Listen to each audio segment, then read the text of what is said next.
años. Te deseamos muchas bendiciones.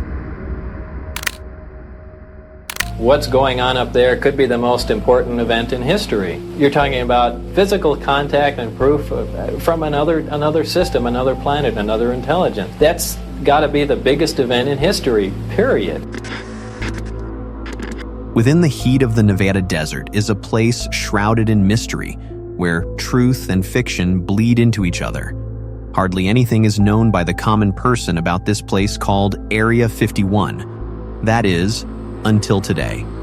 This is the story of Bob Lazar, a man who claims to have worked, researched, and reverse-engineered alien technology at a top-secret government facility called S4, just south of the famed Area 51. His incredulous account has surprised audiences all over the world for decades. Lazar's statements are astounding, to say the least. He claims to be in possession of classified information about recovered alien technology, including documents and records of alien involvement in human affairs spanning more than 10,000 years, and a new element addition to the periodic table, element 115.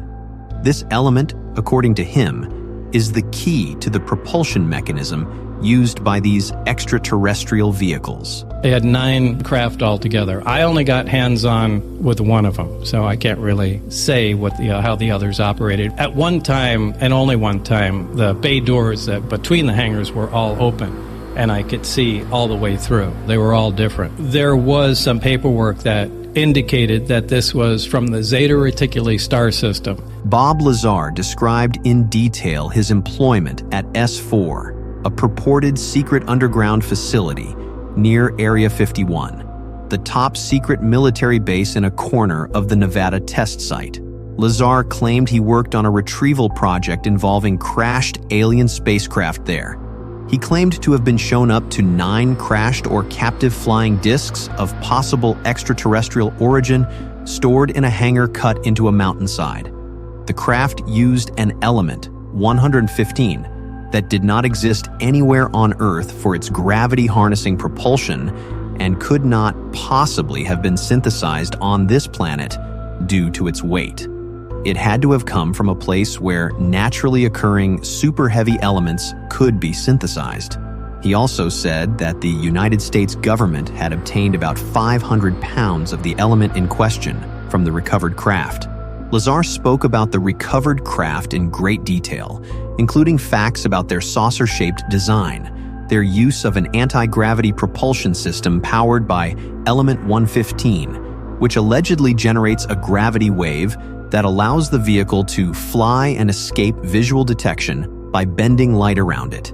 He also talked about the strange materials they were constructed from. He described one of them, which he named the Sport model, as having the metal consistency of liquid titanium. He claimed that in the process of reverse engineering the aircraft, when it was dismantled, the reactor he studied was topped by a sphere or semi-sphere, which emitted a force field capable of repulsing human flesh. It produced a gravitational field of its own. Now, this is something that we can't do. We can't produce any gravity. But there's no machine we can have that turns on that makes gravity. Like, you can turn on an electromagnet and it makes a magnetic field. We can't make a gravitational field. Anyway, this device was producing that. And Barry said, go ahead, try and touch the sphere. And I couldn't. It pushed my hands away, just like 2 like poles of a magnet. Lazar claimed in the interview that the seats of the saucer he had seen were around the size of a toddler, and that he had seen alien cadavers of a similar size. He claimed to have seen what seemed to be 2 men in lab coats facing down and conversing with something small with long arms. When he momentarily peered through a door window while strolling along a hallway at S4. 30 years later, he said that he did not believe he had seen an extraterrestrial, but that he had seen a dummy that had been used to gauge the size of the supposed aliens, who they called the kids at the base. Lazar said he was fired from his job at the clandestine military base because he sneaked some of his friends into the desert near Area 51 one evening to surreptitiously watch a saucer being test flown. a Lincoln County deputy caught the group leaving the area, and the deputy ratted Lazar out to the authorities. He claims that after his employment was terminated, his records and work at S4 had been scrubbed clean. Around the time of his expose, there had been persistent and ongoing reports of strange lights over the test site, possible sightings of aircraft maneuvering in ways that violated the laws of aerodynamics. Lazar's claims sent shockwaves through the community and the world at large. They sparked heated discussions, with skeptics questioning the veracity of his tales and believers hailing him as a whistleblower of historic proportions. His detailed explanations and seemingly credible background lent an air of legitimacy to his story. However, with all of the attention that was now focused on him and his story, doubts quickly surfaced, and his critics began to question his credibility.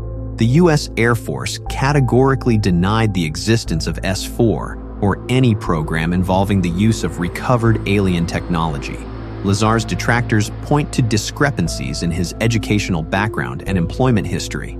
Institutions such as Caltech and MIT, where Lazar claimed to have studied, had no record of him ever attending. In 1990, about a year after his initial TV interview, Lazar found himself criminally charged for his role in the operation of what the prosecution called an illegal, high-tech brothel. That, on its own, considerably damaged whatever credibility he had left.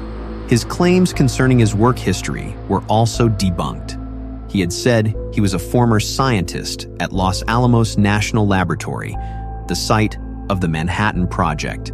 He also said he was hired because of his work on a jet engine Honda that made headlines and attracted the attention of 𝗪𝗘𝗦𝗬𝗧, a theoretical physicist at Los Alamos at the time. Teller then gave Lazar the chance to work at EG&G, a covert company that was contracted by the U.S. government and assigned to S4. Bob Lazar was not listed as employed by Los Alamos. The sole document that was accessible was the phone book kept by the lab, which listed him as a contract worker employed by Kirk Mayer, a lesser supplier of the lab's electrochemical engines. Lazar may therefore have been able to enter the laboratory as a member of the Kirk Mayer staff, but probably not as a scientist. This would explain how he was aware of EG&G and S4, which were at the time classified materials not available to the public, but later confirmed by the U.S. government. Lazar presented one of the few bits of physical evidence of his employment at a covert base in Nevada as his case progressed through the court system. It was a W-2 form, paid to him by the Department of Naval Intelligence, and it showed an income of less than $1,000. The authenticity of the form itself was called into question. The Department of the Navy does have an Office of Naval Intelligence, but not a Department of Naval Intelligence, as skeptics pointed out. In 2003, Russian scientists discovered element 115, a synthetic radioactive element. It was added to the periodic table in 2013. However, this element, also known as moscovium, is not the same thing as the one Lazar claimed to have discovered. According to him, that element could power alien spacecraft without concerns for gravity. So far, no use has been found for moscovium, the highly radioactive element with a half-life of less than a second and thus decays very quickly. Element 115, the fuel they had, was stable. In other words, it didn't decay, it wasn't emitting radioactivity. When they synthesized the 2 or 3 atoms of the 115, it did decay, and it was not a stable element. In 2017, Lazar's workplace was raided by the FBI and local police, which led Lazar followers to believe the mission was to recover element 115. When he was asked directly whether he had it in his possession, he declined, saying if he did, he would not be willing to share that information. The said raid was part of a murder investigation in order to ascertain whether his company sold thallium to a suspect in Michigan, according to documents obtained through a Freedom of Information request. Despite the criticism and attempts by skeptics and the government to silence him, Bob Lazar has maintained his story for over 30 years. He still runs a scientific equipment business and leads a relatively normal life. He even published his autobiography, Dreamland, in 2019. However, the suspicion surrounding S4 and his purported involvement in decoding extraterrestrial technology persists and continues to follow him. Lazar's incredible story has not only survived over 30 years, it continues to thrive. In 2018, Jeremy Corbell, a filmmaker, made a documentary that brought his story back into the spotlight. After being featured on the extensively watched Netflix documentary Bob Lazar, Area 51 and Flying Saucers, Lazar was invited onto the Joe Rogan podcast, which is arguably the most popular podcast globally. If you have a machine that makes gravity, you can pretty much do anything. You can affect time, you can have force fields, all that stuff that's in science fiction becomes reality if you have a machine that can make gravity.